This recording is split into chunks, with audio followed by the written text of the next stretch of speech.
You ever notice how one tiny sentence, one careless word, one little comment from somebody can live in your head for days, weeks, sometimes years? Maybe it was a teacher who told you you're not smart enough, a parent who said you'll never measure up, a friend who laughed at your dream. That's not just a memory, that's a seed. And if you're not careful, that seed will grow into something that will strangle your potential before it even has a chance to breathe. Most people don't realize this. Life is a constant planting season. Every day, you're surrounded by seeds, some filled with courage, hope, and belief, and others dripping with doubt, fear, and limitation. And the truth, you don't get to choose whether seeds are thrown at you. They will be. What you do get to choose is which ones you let take root. Because here's the dangerous part. Negative seeds don't just sit there quietly. They grow. They wrap around your confidence. They creep into your decisions. They start dictating how you see yourself, what you believe you deserve, and how far you're willing to go. And before you know it, your whole life is being built on a foundation of weeds. But today, I'm going to challenge you. No, I'm going to demand from you that from this moment on, you refuse to let those negative seeds in, that you stand guard over the most valuable garden, your mind. Because if you master this, you won't just protect your dreams, you'll multiply them. So if you've ever felt like you're carrying weight that doesn't belong to you, if you've ever wondered why you can't break free from old doubts, if you've ever felt like something invisible is holding you back, lean in. Because what you're about to hear will not just inspire you, it will give you the tools to rip out every toxic root and plant something unstoppable in its place. Imagine for a second that your mind is this incredibly fertile piece of land. Whatever lands in it will grow. Doesn't matter if it's a beautiful rose or a poisonous weed. That's the reality of the human brain. It doesn't discriminate between the seeds you plant. It just nurtures whatever you allow to fall in. Here's the dangerous part. Most people aren't guarding their gates. They're letting anybody and anything walk right in and throw whatever seeds they want into their mental soil. And then they wonder why their life feels cluttered with problems. Their confidence feels like it's being eaten away from the inside, why their energy is always under attack. Guarding the gates of your mind is about understanding that you're the gatekeeper, nobody else. It's your job to decide what comes in and what stays out. If someone tries to hand you negativity, doubt, fear, or cynicism, you don't have to accept it. But here's what happens. We think we're strong enough to handle it. We tell ourselves, it's just words. It's just a pose. It's just a conversation. But words are seeds. Conversations are seeds. Even the tone in someone's voice carries a seed. And when you let enough of those into your mind without filtering them, they eventually start to shape how you think, how you feel, and ultimately how you act. It's like this. If you guard your home, you lock your doors at night, you make sure strangers can't just stroll in and take whatever they want. Yet how many of us leave the doors to our minds wide open, letting strangers, media, gossip, criticism, and toxic energy wander in and redecorate our thinking? You might not even notice it at first. A little doubt here, a little insecurity there. Before you know it, your mental space is being run by voices that don't even belong to you. The truth is, most people aren't living out their own dreams. They're living out the programming they've allowed from everyone else. Maybe your parents planted seeds of fear without realizing it. Maybe a friend planted seeds of limitation because they couldn't see your vision. Maybe society has been planting seeds of scarcity, making you believe there's not enough to go around, so you'd better settle for less. And because you didn't guard your gates, those seeds started growing into beliefs, and those beliefs started creating your reality. Guarding your mind isn't about becoming paranoid or isolating yourself. It's about becoming intentional. It's about saying, I decide what gets planted in here. I decide what stays and what goes. That means paying attention to who you spend your time with. Because people are either planting seeds of possibility or seeds of limitation every time they speak to you. Spend enough time around someone who complains constantly, and before you know it, you're complaining too. Spend enough time around someone who talks about opportunity, growth, and vision. You'll start looking for opportunities you never noticed before. It also means paying attention to the information you consume. The shows you watch, the news you listen to, the social media you scroll through, every single piece of content is planting something in you. And here's the reality. Your brain is wired to focus on what you feed it fear, and it will look for more things to be afraid of. Feed it gratitude, it will start noticing more things to be grateful for. This isn't magic. It's psychology. You literally train your brain to seek out whatever seeds you allow to grow in it. Guarding your gates also requires you to become aware of your emotional triggers. Sometimes negative seeds slip in because we're not paying attention to how they make us feel. You read a comment online and suddenly you feel smaller, less confident. You hear someone's sarcastic remark and it sticks with you all day. Those moments matter because that's when the seed gets planted. The quicker you can recognize, that's not mine. That doesn't belong to me. The quicker you can stop it from rooting, you've got to become ruthless about this. Not rude, not unkind, but absolutely committed. If someone is trying to plant something in your mind that doesn't align with who you want to become, you've got to stop it right there. Sometimes that means changing the subject. Sometimes it means limiting your time with certain people. Sometimes it means taking a break from the constant noise of the world and getting quiet so you can hear your own voice again. And here's the thing. When you start guarding your gates, people will notice. They might even challenge you. You've changed, they'll say. You're so picky about what you listen to now. That's right. You've changed because you've realized you are the curator of your own inner world. And when you protect it, your whole outer world starts to shift. The opportunities you see, the people you attract, the energy you feel, it all starts to rise because you're no longer watering weeds. So let me tell you this.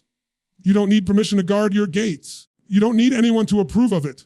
The life you're living right now is the harvest of the seeds you've allowed in the past. If you want a different harvest, you've got to start protecting what gets planted today. Once you get serious about this, once you become intentional about every thought, every word, every influence you let in, you will look back months from now and realize you're standing in a completely different garden, one you chose, one you built.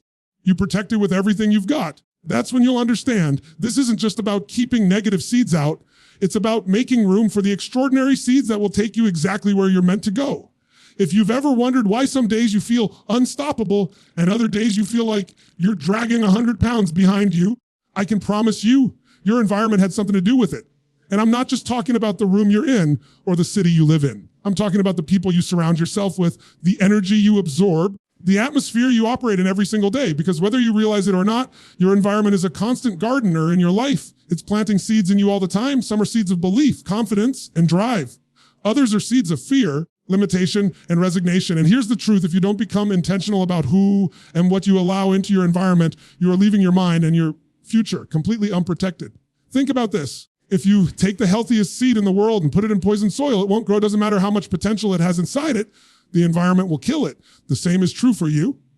You could have world-class potential, incredible ideas, shakeable ambition, but if you keep surrounding yourself with toxic energy, with people who drain you, with conversations that are small and hopeless, your potential will wither before it ever gets a chance to bloom. Here's where people get trapped. They underestimate the quiet influence of their surroundings. They say, oh, I can handle it. I know they're negative, but it doesn't really affect me. That's a lie. You cannot swim in dirty water and not get wet. You cannot breathe polluted air and think it won't touch your lungs. Your mind works the same way. Every joke dripping with cynicism, every conversation rooted in fear, realistic. Comment that's just code for, I don't believe in you. It all leaves a mark. And if you hear it enough, it becomes the background noise of your life. We all have to take a hard look at who we give access to our mental space. Some people are like sunshine. They make things grow just by being in the room. Others are like shade. They block the light. They keep things cold and they make it harder for anything to flourish. I'm not saying you have to cut everyone out of your life who isn't bouncing with positivity every second, but you do need to measure the net effect. Ask yourself, after I've been around this person, do I feel stronger, clearer, more energized? Do I feel smaller, cloudier, more doubtful? That answer will tell you exactly what kind of seeds they're planting in you. Your environment isn't just people. It's also the spaces you spend time in and the content you consume. Music you listen to, the news you watch, the accounts you follow on social media, these are not neutral. They are shaping your perspective every single day. And if your feed is filled with outrage, comparison, and chaos, training your brain to focus on exactly those things. On the other hand, if your space is filled with voices of encouragement, stories of possibility, and examples of resilience, constantly planting seeds that will push you forward instead of hold you back. One of the most powerful things you can do is intentionally design your environment to support the person you want to become. That means seeking out people who challenge you in the right way, people who see more in you than you see in yourself, people who refuse to let you settle for less than you're capable of. It means finding communities where growth is the norm, ambition is celebrated, where effort is respected. When you spend time in an environment like that, it's almost impossible not to rise. And let's be real, sometimes that means you have to outgrow the environment you're in right now. That's uncomfortable. You'll feel guilt. You'll feel resistance. You'll hear voices telling you you've changed. And they're right, you have changed because you've realized you cannot keep feeding your mind with the same energy and expect a different result in your life. Growth requires you to step into spaces that match your vision, not your past. The tricky part is you can't always control every environment you're in. Maybe your workplace is negative. Maybe your family gatherings are full of criticism. You may not be able to avoid those entirely, but you can control how much access you give them to your inner world. You can limit exposure, you can strengthen your own mindset so their seeds don't find fertile soil in you. You can create small spaces within your day that recharge you, whether it's a quiet morning routine, a quick walk outside, a conversation with someone who lifts you higher. Sometimes creating the right environment is less about subtracting and more about adding. Add voices that inspire you, podcasts, books, mentors, friends. Add physical spaces that make you feel alive, your workspace, your home, even a corner of a coffee shop. Add habits that fill your mental soil with nutrients. Gratitude, learning, exercise, reflection. The more positive seeds you deliberately plant, the less room there is for the negative ones to take root. You've got to understand your environment is either programming you for progress or programming you for paralysis. And if you're serious about refusing negative seeds, you cannot treat your environment like an accident. It must be designed. It must be chosen.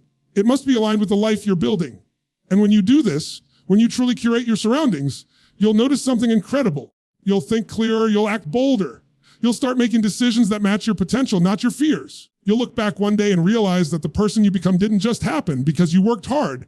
It happened because you stopped letting the wrong gardeners touch your soil.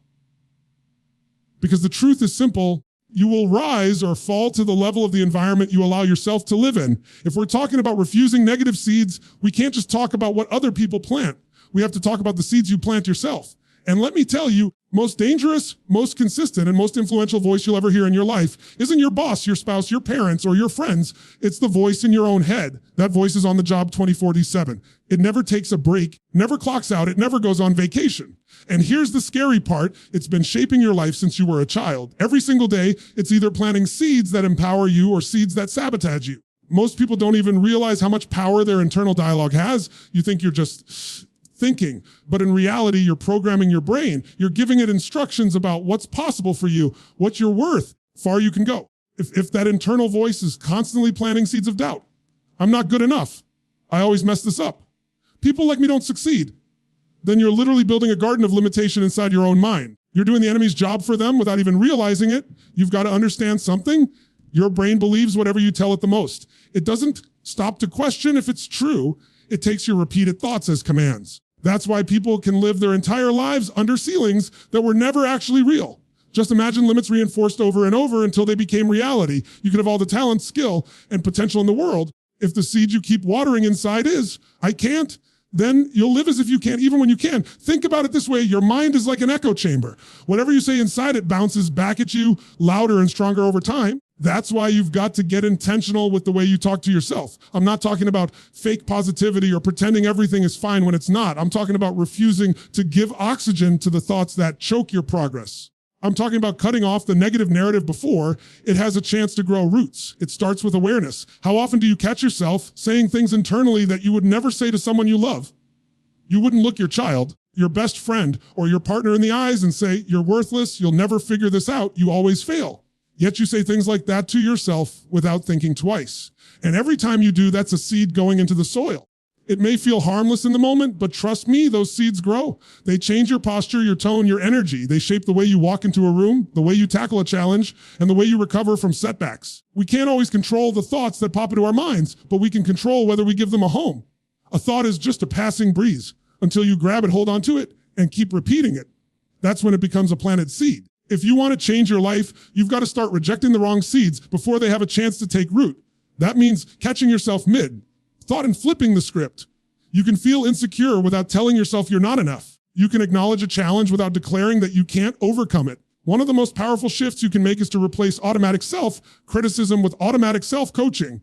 When you mess up, instead of saying, I'm such an idiot, say, okay, what's the lesson here? How can I handle this better next time? That one shift turns a negative seed into a growth seed instantly. Over time, brain will start reaching for solutions instead of dwelling on problems. You also have to be careful about the language you use with yourself when you're setting goals or taking on challenges. Words like I'll try or I hope sound harmless. They plant seeds of uncertainty. They tell your brain, we're not really committed here. Instead, speak in definitive, we'll figure this out. I am committed to this. Ooh, I am capable of this. The seeds you plant with those words grow into belief, and belief is what fuels consistent action. Now, I know some people hear this and think, that sounds like lying to myself. But let me be clear, you're not lying when you speak possibility into your life. You're not pretending something is true when it isn't. You're choosing to plant seeds of what you want to become instead of reinforcing seeds of what you're afraid you are. Your internal dialogue is not a reflection of where you are right now. It's a steering wheel.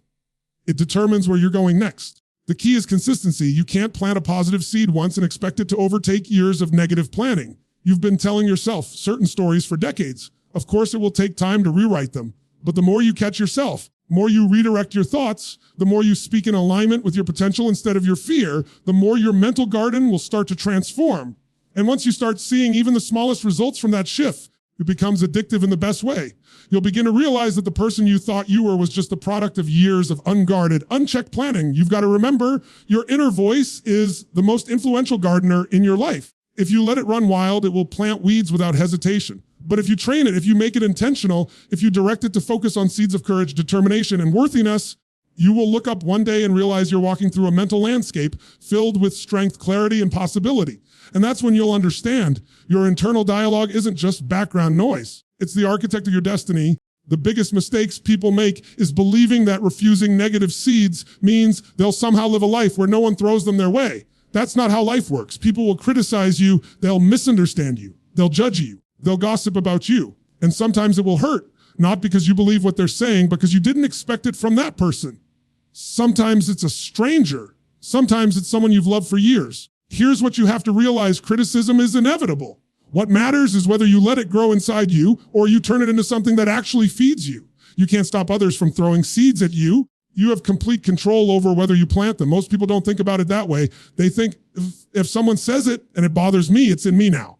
I can't help it, but you can help it. Just because someone hands you a bag of weeds doesn't mean you have to go out to your mental garden and plant them yourself. Criticism can be a weapon, but it can also be a mirror. If you choose to use it that way, sometimes what someone says is purely projection. It's their insecurity, their fear, their bitterness. It has nothing to do with you. That's the kind you throw out immediately without hesitation. It's trash, and you don't need it in your soil. Other times, buried in the sting of criticism is a truth you can use. That's the kind you don't just keep. You compost it. You break it down, you pull out the useful part, and you use it to feed your growth. The problem is most people either reject all criticism or swallow all of it whole. They don't filter. They don't separate the poison from the nutrients. They hear someone say, "You're not good at this." And instead of asking, "Is there any truth here I can use?" they either crumble under the weight of it or fight back defensively. And in both cases, the negative seed gets planted. But if you can step back, breathe, and say, "All right, is there something here that can make me better?" You turn what was meant to hurt you into fuel. I've seen people take the harshest rejections and use them as springboards. The "you're not qualified" became the reason they learned new skills. "You'll never make it" became the reason they worked harder than anyone else. The "you're not ready" became the reason they prepared more than everyone in the room. They didn't let the seed of doubt take root. They took the seed, stripped it of its toxicity, and replanted it as motivation. It's like fire. It can burn you or it can forge you. The same criticism that breaks one person can shape another into something stronger. The difference isn't in the words, it's in the response. It's in whether you see criticism as a verdict or as raw material. Sometimes the person criticizing you will be someone close to you. That makes it even harder to separate their words from your worth. You think, "They know me, so maybe they're right." But proximity doesn't equal accuracy. Just because someone knows your past doesn't mean they can see your future. Sometimes the people closest to you see you through the lens of who you've been, not who you're becoming. If you're not careful, you'll accept their limited vision as your reality. The truth is, everyone has an opinion. Not everyone's opinion deserves the same weight in your life. You wouldn't take financial advice from someone drowning in debt. So why take life advice from someone who's never lived the kind of life you want? Filter who you allow to plant seeds in your mind based not on their proximity to you, but on the fruit they've grown in their own life. And here's something else. Sometimes criticism comes wrapped in concern. It doesn't always sound mean. It sounds like, "I just don't want you to get hurt." Or maybe you should aim smaller so you're not disappointed. They think they're protecting you, but what they're really doing is planting fear. You have to learn to hear the love, but reject the limitation. You can appreciate someone's care without accepting their ceiling. Turning criticism into compost is about owning the process. It's about refusing to let someone else's words dictate your future while still having the humility to learn from whatever truth they might contain. You strip away the poison, you keep the nutrients, and you feed your growth with it. That way, very thing that was meant to stop you becomes then that strengthens you. And when you do this enough times, something powerful happens. You stop fearing criticism altogether.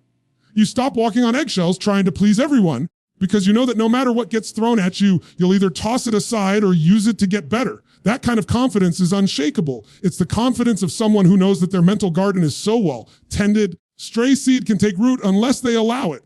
And that's when you realize criticism doesn't have to be your enemy. It can be the very soil your resilience grows in. A lot of people think that refusing negative seeds is just about saying no to what's toxic, but that's only half the story. The other half is about being deliberate with what you plant. Because here's the truth. If you leave a garden unattended, weeds don't politely wait for you to come back with your watering can. They grow by default. And the same thing happens in your mind. If you're not intentional about planting the right seeds every single day, negativity will creep in on its own. It doesn't need an invitation. It just needs a little space and a little time. That's why you can't live accidentally and expect a positive harvest. You have to live on purpose.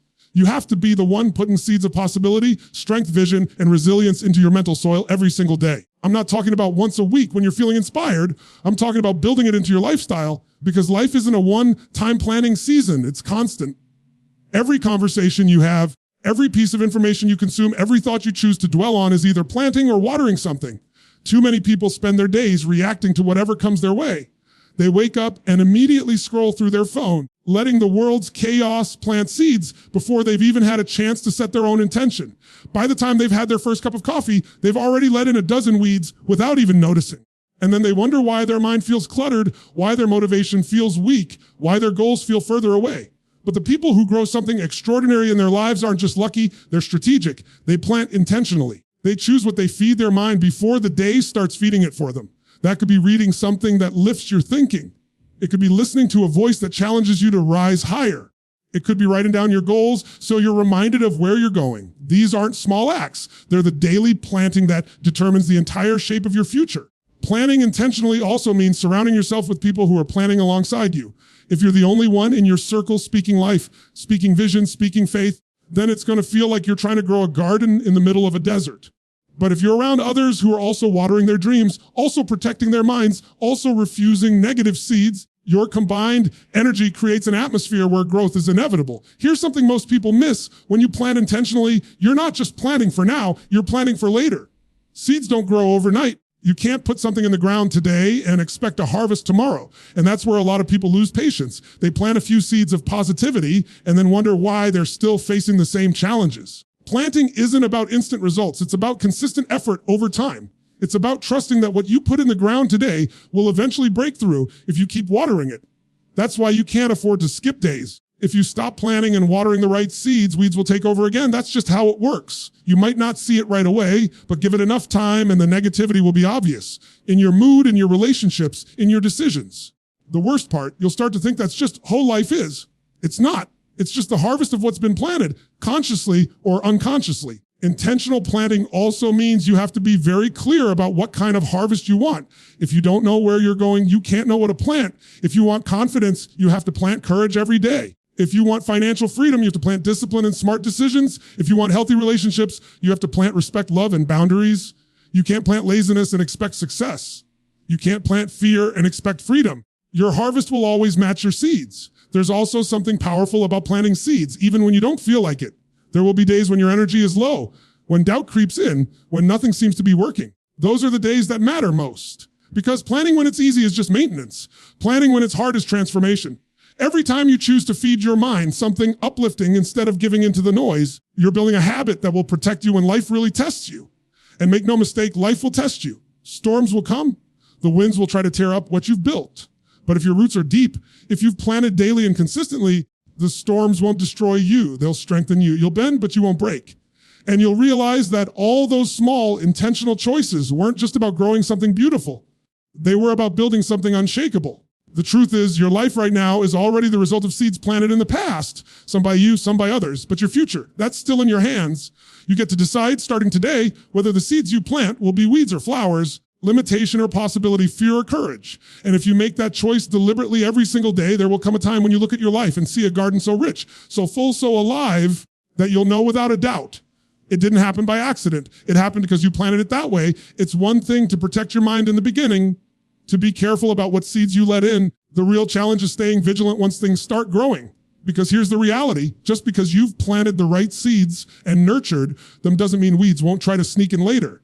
Success, progress, growth, they all attract attention. And not all of that attention is positive. There will always be people, situations, and even your own old patterns trying to creep back in and take space in your mental garden.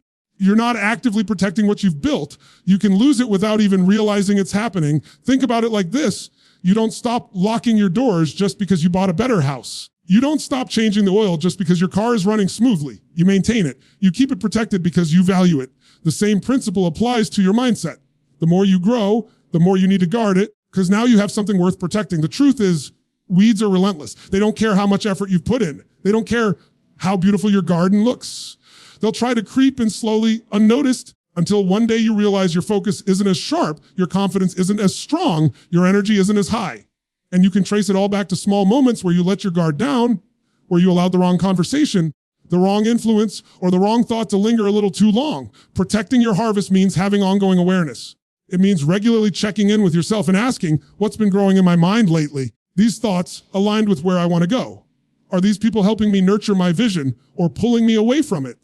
It's about pruning, cutting away the parts of your life that no longer serve the future you're building. Let's be clear, sometimes the weeds will come disguised as something good. They might look like opportunities, friendships, or ideas, but if they pull energy away from your priorities, they're not harmless. They're distractions. Distractions are one of the fastest ways to let your mental garden go wild. Protecting your harvest means having the discipline to say no, even to good things, so you can focus on the best things. It also means keeping your own habits in check. Just because you've grown doesn't mean you're immune to old ways of thinking. Under pressure, you can easily slip back into patterns you thought you'd outgrown. Self-doubt, procrastination, comparison. That's why you have to keep feeding your mind the same way you did in the beginning. Keep reading, keep learning. Keep surrounding yourself with the people and environments that elevate you. Your harvest isn't permanent unless your habits are. Sometimes protecting your harvest means rebuilding your boundaries. Growth changes you, and as you change, the way you interact with the world needs to change too. People who were comfortable with the old version of you might not know how to handle the new one. Some will celebrate it, but others might feel threatened by it, and they'll start trying to pull you back, intentionally or unintentionally, into the version of you they were used to. This is where you have to stand firm and remember why you started. You didn't go through all the work of weeding, planting, and nurturing just to hand your garden over to someone else's comfort zone. Protecting your harvest also requires gratitude. The more you appreciate what you've built, less likely you are to take it for granted. Gratitude keeps you present. It keeps you from always chasing the next thing without taking care of what you already have. When you're grateful, you naturally want to preserve the good things in your life. That mindset helps you stay committed to guarding them. The beautiful thing about protecting your harvest is that the effort compounds. The longer you keep your garden clear of weeds, the easier it is to maintain. You'll start to recognize threats faster. You'll have stronger boundaries. You'll be more confident in saying no to what doesn't serve you. And you'll find that your garden keeps producing more opportunities, more confidence, strength, because you've created an environment where the right seeds can flourish without competition. But here's the part most people don't see. This isn't a one-time decision. It's a daily choice. You wake up every morning and decide whether you're going to protect your harvest or leave it exposed. And that decision doesn't just shape your day, it shapes your future. The life you're living years from now will be the direct result of whether you stayed vigilant or let the weeds take over again. You worked too hard to build what you've built, to grow what you've grown, to let it slip away. You planted it. You fought off the weeds. Now protect it like it's priceless, because it is.